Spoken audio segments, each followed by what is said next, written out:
56세 영업팀장, 선택이라던 희망퇴직이 사실상 강요였던 이유. 솔직히 말해보자. 요즘 50대 중후반 직장인에게 은퇴라는 단어는 준비된 미래라기보다 예고 없이 문 앞에 서 있는 손님에 가깝다. 아직 아이 학비도 끝나지 않았고 집 대출도 남아있고 몸은 예전 같지 않지만 그래도 일은 더 할 수 있다고 생각하는 시기. 그런데 회사에서는 슬그머니 이런 말을 꺼낸다. 이번 희망퇴직은 선택입니다. 선택이라지만 그 말을 곧이곧대로 믿는 사람은 많지 않다. 왜냐하면 대부분은 이미 안다. 선택하지 않으면 어떤 일이 벌어질지를. 56세 영업팀장 어씨도 그랬다. 30년 넘게 한 회사에서 버텼고 실적도 나쁘지 않았다. 후배들 사이에서는 현장형 관리자로 통했고 거래처에서는 아직도 그를 찾았다. 그런데 어느 날부터 회의실 공기가 달라졌다. 조직을 젊게 가져가야 한다. 디지털 전환에 맞는 인재가 필요하다는 말이 반복됐다. 그리고 희망퇴직 공지가 떴다. 이 글은 그가 왜 선택이라는 말을 강요로 느낄 수밖에 없었는지, 그리고 이 문제가 단순히 한 개인의 억울함이 아니라 우리 모두의 은퇴 준비 문제라는 이야기를 하려 한다. 왜 희망퇴직은 늘 50대에게 강요가 될까? 첫 번째 이유는 시간이 편이 아니라는 걸 본인도 알고 있기 때문이다. 56세에 회사를 나가면 다시 비슷한 조건의 일자리를 구하기가 쉽지 않다는 걸 본인만큼 잘 아는 사람도 없다. 회사도 알고 당사자도 안다. 그러니 지금 나가면 위로금이라도 받지만 버티면 몇 년 뒤 더 불리해질 수 있다는 계산이 머릿속에서 자동으로 돌아간다. 두 번째는 조직 안에서의 미묘한 신호다. 노골적으로 말하지는 않는다. 하지만 중요한 프로젝트에서 빠지고 회의에서 발언 기회가 줄고 평가에서는 변화 대응력 같은 애매한 항목이 문제로 등장한다. 이쯤 되면 선택의 여지는 거의 없다. 스스로 느낀다. 아, 이제 내가 설 자리는 아니구나.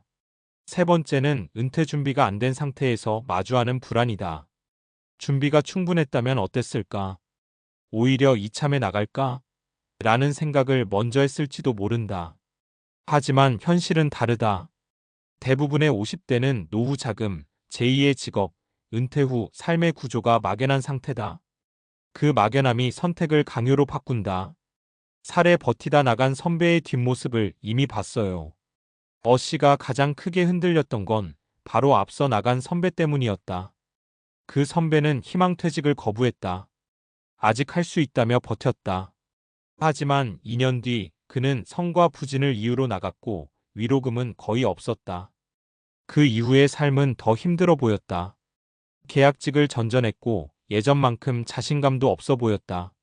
어씨는 그 모습을 보며 생각했다. 저렇게 될 바엔 지금 나가는 게 맞는 걸까?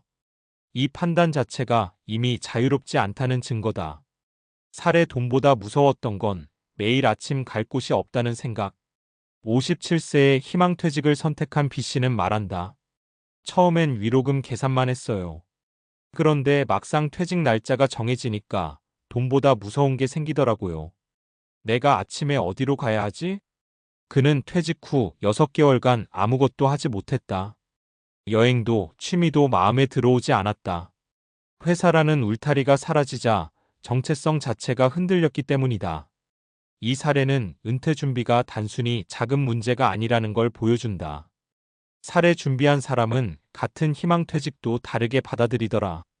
반면 C씨는 조금 달랐다. 55세 무렵부터 그는 외부 강의, 자격증, 소규모 컨설팅을 준비했다. 회사 밖에서도 자신의 이름으로 일을 만들어 보려 애썼다.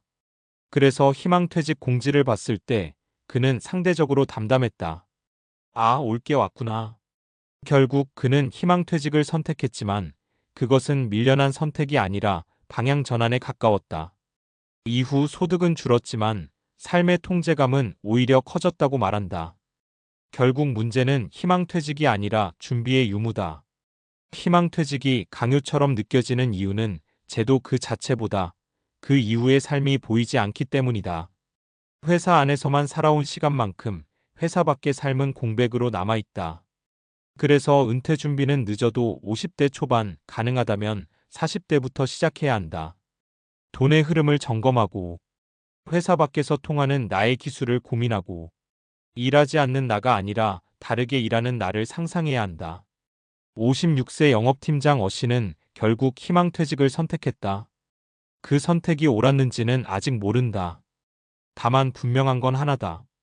그가 느낀 강요는 개인의 나약함이 아니라 준비되지 않은 은퇴가 만들어낸 구조적인 불안이었다는 것. 이 글을 읽는 당신이 아직 회사에 있다면 이 질문을 한 번쯤은 던져보자. 나에게 은퇴는 선택일까? 아니면 언젠가 닥칠 강요일까? 그 차이는 지금부터의 준비에서 갈린다.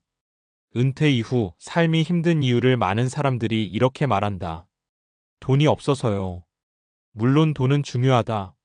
하지만 연구 결과를 보면 은퇴 후 삶의 만족도를 결정하는 1순위는 돈이 아니다. 은퇴 후 가장 큰 위기는 소득 감소가 아니라 역할 상실이다. 미국 심리학회 APA와 노년학 연구에서 반복적으로 나오는 결론이 있다. 사람은 사회적 역할이 갑자기 사라질 때 우울, 무기력, 인지 저하를 빠르게 겪는다. 특히 5060대에 은퇴한 남성에게서 이 현상이 더 강하게 나타난다. 이유는 단순하다. 이 세대는 자신의 정체성을 거의 전부 직업에 묶어온 세대이기 때문이다. 영업팀장이었던 사람은 영업팀장일 때는 하루가 꽉 차 있다. 회의, 보고, 실적, 사람 관리. 그런데 그 역할이 하루아침에 사라지면 뇌는 그 공백을 위험 신호로 인식한다. 뇌과학적으로 보면 일을 할 때 활성화되던 도파민 보상 회로가 급격히 줄어든다. 성과를 내고 인정받고 문제를 해결할 때 나왔던 도파민이 끊기는 거다. 이 상태가 지속되면 어떤 일이 벌어질까? 무기력해지고, 작은 일에도 짜증이 늘고, 기억력과 판단력이 떨어지고, 내가 쓸모없는 사람 같다는 생각이 반복된다. 이건 의지의 문제가 아니다. 뇌가 그렇게 반응하도록 설계돼 있다. 그래서 아무 준비 없는 자유는 뇌에게는 스트레스다. 많은 사람들이 이렇게 생각한다. 회사만 나오면 쉬면서 천천히 생각해보지 뭐. 그런데 문제는 쉬는 상태가 길어질수록 회복이 아니라 붕괴가 시작된다는 점이다. 노년학 연구에서는 이를 은퇴 쇼크 리타이어먼트 샤크라고 부른다. 특히 다음 조건이 겹치면 위험하다. 갑작스러운 은퇴, 명확한 다음 역할이 없음, 하루 루틴이 사라짐. 이 세 가지가 겹치면 우울증 발병 확률이 크게 올라간다.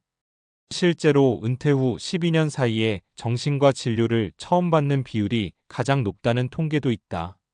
앞서 말한 B씨가 그랬다. 돈은 계산해뒀지만 하루를 어떻게 살지는 준비하지 않았다. 그래서 쉬자는 시간이 뇌에는 끝없는 공백으로 느껴진 거다. 반대로 준비된 은퇴는 뇌를 은퇴시키지 않는다. 여기서 중요한 차이가 나온다. 은퇴를 잘 준비한 사람들은 공통점이 있다. 직장을 떠났지 역할을 내려놓지 않았다. CC 사례를 다시 보자.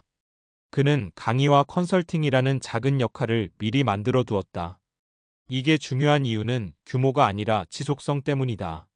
뇌는 이렇게 생각한다. 나는 아직 사회와 연결돼 있고 누군가에게 필요하다. 이 감각이 유지되면 인지 기능 저하 속도가 늦어지고 우울감이 줄고 삶의 만족도가 높아진다.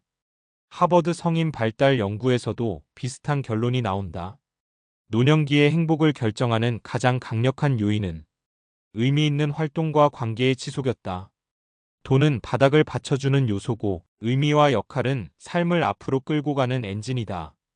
그래서 은퇴 준비는 언제까지 일할까가 아니라 어떻게 연결될까의 문제다. 많은 50대가 이렇게 묻는다. 퇴직 후에도 일을 해야 할까요? 이 질문 자체가 조금 빗나가 있다. 더 중요한 질문은 이거다. 나는 회사 밖에서 어떤 방식으로라도 계속 연결될 수 있을까? 꼭 풀타임 일일 필요 없다. 수입이 크지 않아도 된다. 주 1회라도, 5월 몇 번이라도, 누군가에게 설명하고 조언하고 도움을 주는 역할.